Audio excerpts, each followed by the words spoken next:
of Christ.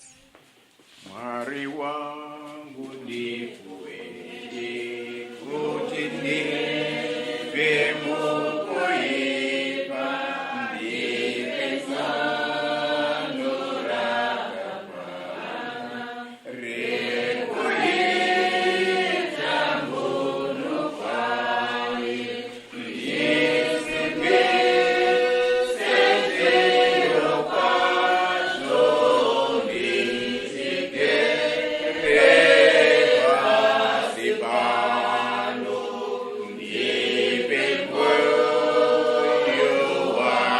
wakanaka, ndozosvika kumusoro, kuti ndoda kupumhuka, kubva nzira yenyu Baba, Nyasha dzenyu ngadziuye, ndipingirwe pedyo nemi,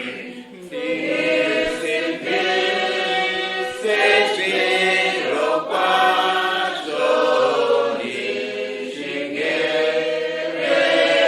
pasi pano, ndipe moyo wakanaka, ndozosvika kumusoro.